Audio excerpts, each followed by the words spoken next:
It is 8:20 right now, and a minor earthquake shook northern New Jersey yesterday, registering a 2.7 magnitude near Hillsdale just after noon. That, according to the U.S. Geological Survey. While no significant damage or injuries were reported, dozens of people from Staten Island to southwest Connecticut felt light shaking. The quake's shallow depth and the region's unique geology amplified its reach.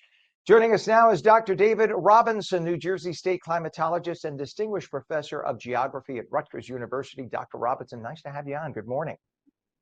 Good morning. Thanks for having me.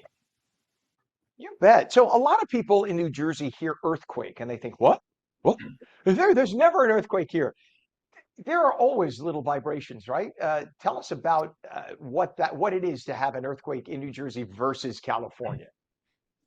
Yeah, it's a very different geology between what we're looking at in California and New Jersey.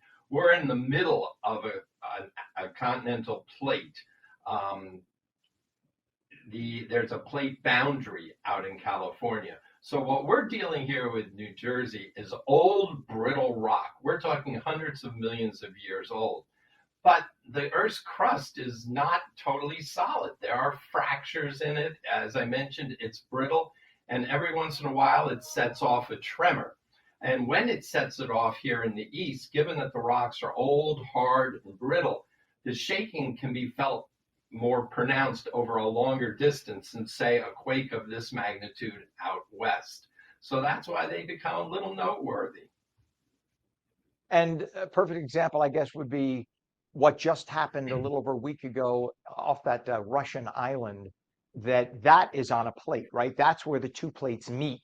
So you had a massive quake that happened there because I guess one plate went down, right? What's the proper terminology? You would know, not me.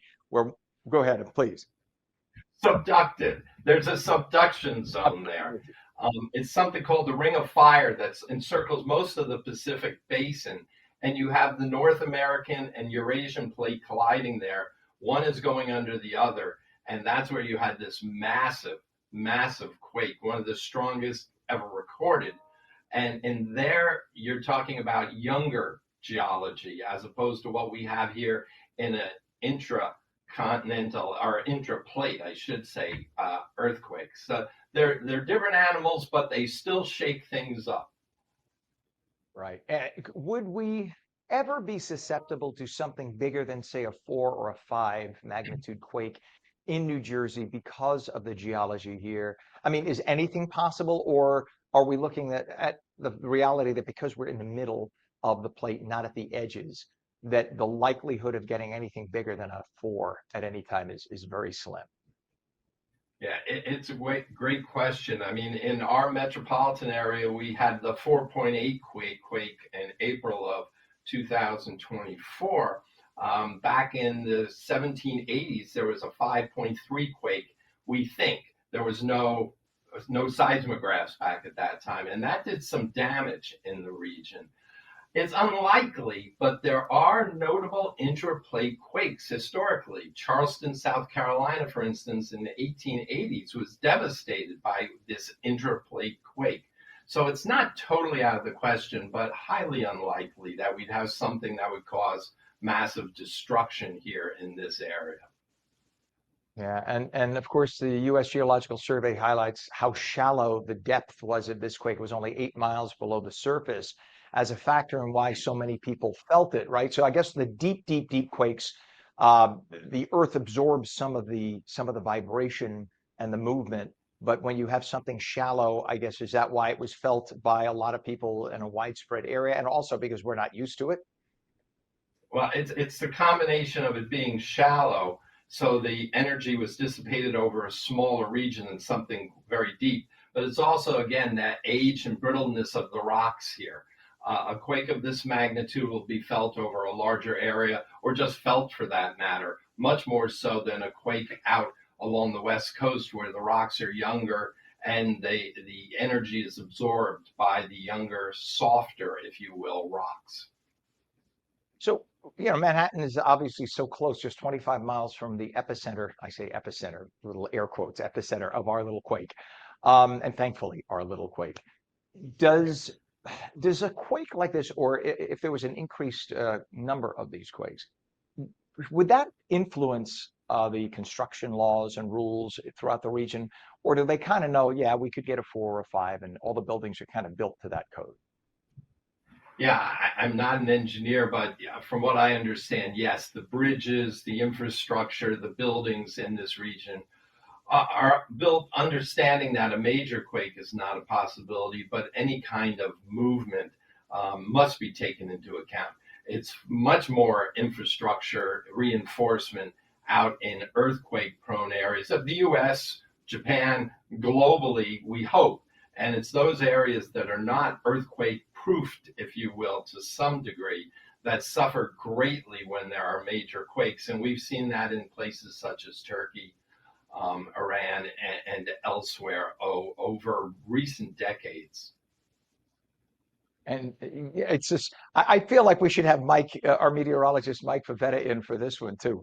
The two of you, I'm sure, I'm guessing you know Mike. I'm assuming that you two are friends because it's a small community of climatologists and meteorologists. And you are New Jersey's state climatologist. And I know that you address weather and climate events, but you study earth science. So you know that's why you know geology, et cetera. I mean, we've gone to Mike about astronomical, excuse that slip, astronomical things as well. You study Earth, sky, moon, etc.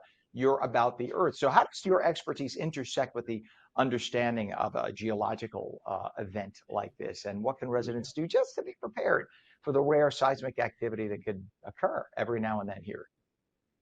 Yeah, it just so happens I'm kind of a rare breed. I started as a geologist, of taking classes in plate tectonics and geophysics, we call it, as opposed to someone coming in from the meteorologic side of things, where the curriculum's quite a bit different. So I can be a go-to person and know a little bit more than most about earthquake hazards, for instance. And you mentioned those hazards.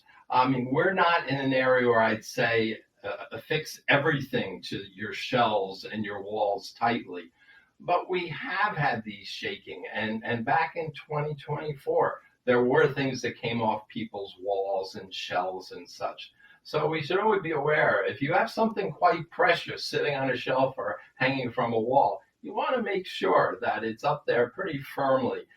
If not for an earthquake, unfortunately, we have explosions on occasion in this area, from gas explosions, particularly when there are floods. We've seen multiple cases, including a couple of weeks ago, of a house exploding in North Plainfield that resulted, no doubt, in shaking in the area. So just a little precaution when you put something on a shelf, hang it on the wall, make sure it's on there somewhat securely, or at least it's not extremely valuable.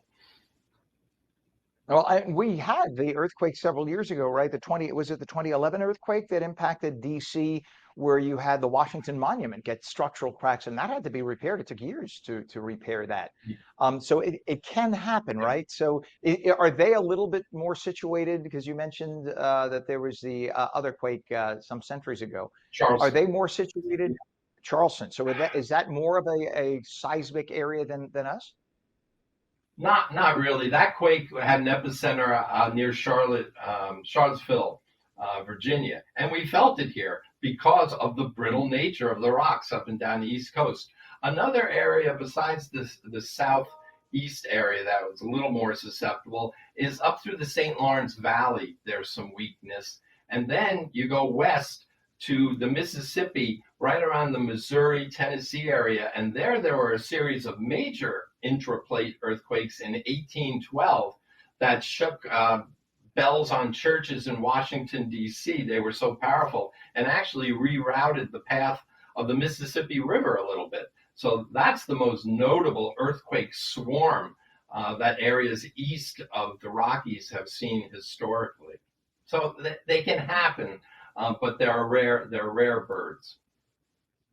Now, you are the state climatologist, as I mentioned. You know all about our air quality, et cetera, as well. And we have these wildfires coming down from, or in Canada, rather, causing smoke to come down to us. And this is now becoming a recurring issue. There are debates. I talked with our meteorologist, Mike Favetta, about this. There are debates, of course, that have been brewing about forest management and but we make it, I may make it sound like, oh, just send somebody out there to pick up some dead brush.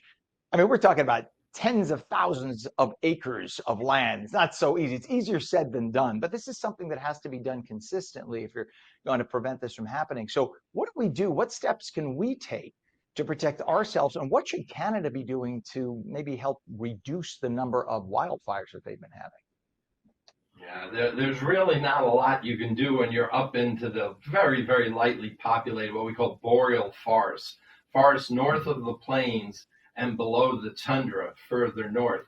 And those are mainly lightning induced fires. I'm not saying there's some that are accidentally set up in that area by human activity as well. But it's such a vast area, and we see it up there this year. Manitoba is kind of the epicenter of those fires. A couple of years ago, when we were so impacted, that early June day in the New York metropolitan area, those fires are more out in Alberta and British Columbia. But let's not forget fires out in the western U.S. as well. They're out there this summer. They haven't influenced things as nearly as much as those fires up in Canada. But the irony is when we get this nice fresh air that Mike was talking about into this area, it's on northwesterly winds, winds coming in from Canada. So you've got the drier air, you've got the more pleasant temperatures, but it comes at the expense of having more smoke.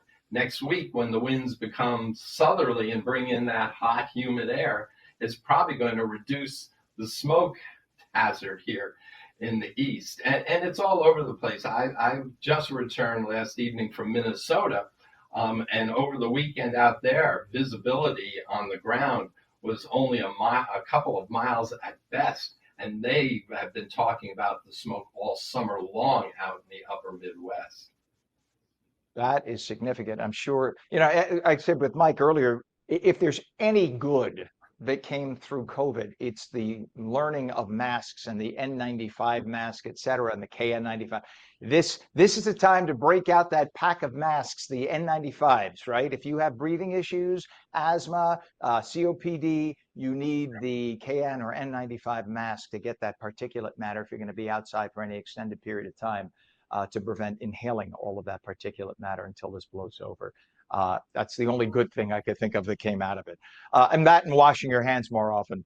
Dr. David Robinson, New Jersey State climatologist and distinguished professor of geography at Rutgers University. We are honored to have you on, and we are blessed to have you in the state of New Jersey. Thank you for joining us this morning.